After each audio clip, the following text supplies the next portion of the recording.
The Daily Brad Devotions. Today's reflection with Pastor Jeff Eliscopides. Ayan! Brad Jeff, good morning! Good morning, Ted. Of course, morning, Cha. Yan, magandang umaga.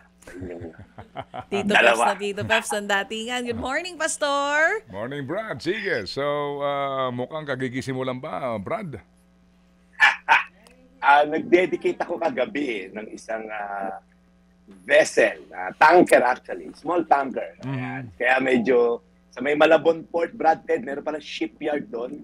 So hindi pa naglalayag. So bago maglayag, dinedicate namin parang business dedication ng isang mag-asawa. So maraming salamat for having me. Bernie and Jenny Chua, thank you for the opportunity. Ano yan?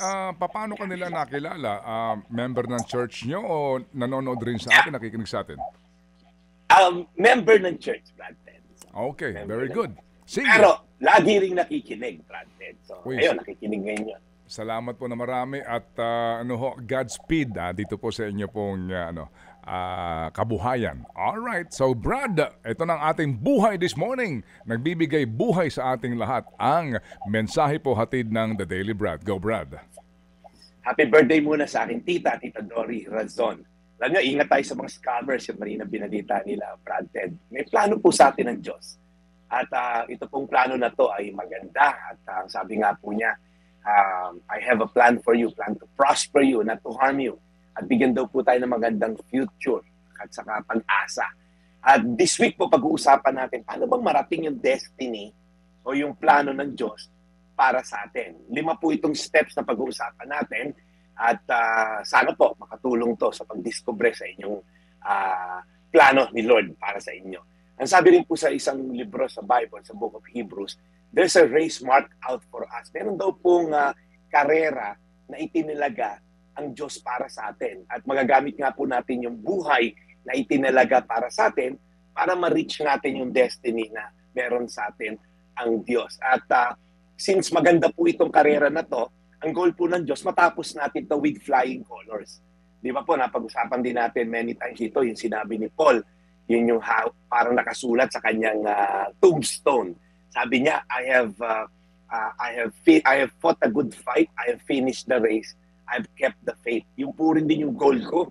Sabi mo kay Grace, yung din ang gusto ko ipalagay sa lapid ako, that pag ako'y namatay eventually, I have fought a good fight. Yan. Lumaban tayo. And then I finished the race. And then I have kept the faith. Hindi lang yun natapos may karera, wala ka naman pala ng pantay sa Diyos.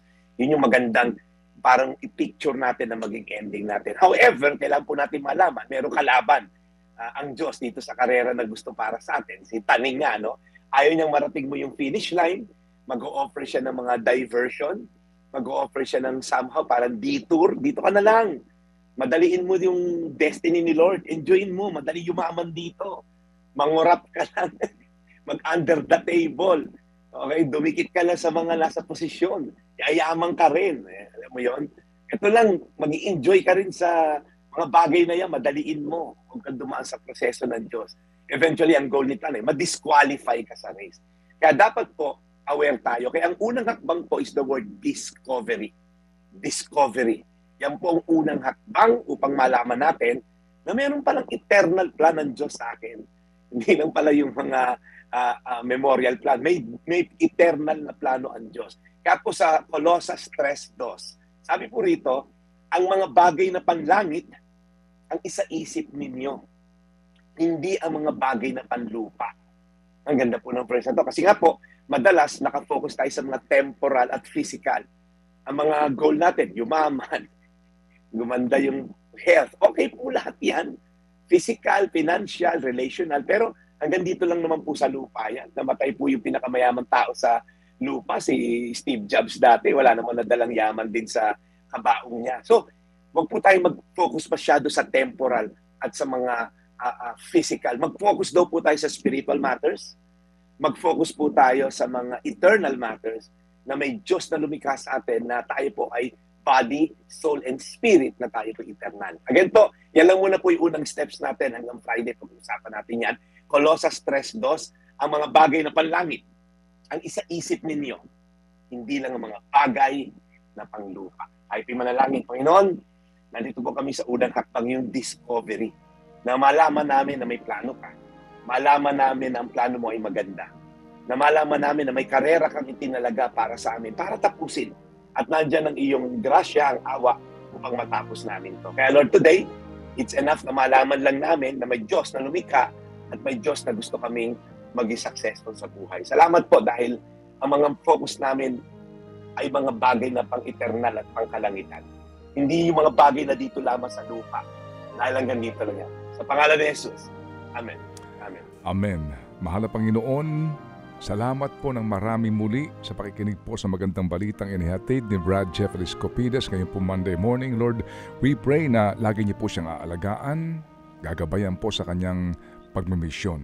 At Panginoon, salamat pong muli sa lahat po ng mga nakikinig sa aming programa at ito po ang inaabangan na segment higit sa lahat. Lord, papalain niyo po ang mga tulad ni Tatay Narsing at tulad po ni Marian. Sa lahat po ng mga anak na nag-aalaga at kumakanlong sa mga magulang, pagpalain niyo po silang lahat at lahat po ng mga magulang ngayon na nakikinig po sa aming programa, lalo na ang may sakit. In Jesus' name we pray. Amen. Amen. Amen. Salamat na marami, Brad. Thank you very much. Maraming salamat. Okay, so Brad, bukas Martes na. Kuma-countdown ka na naman dyan, baby boy. Pero totoo nga. Susunod.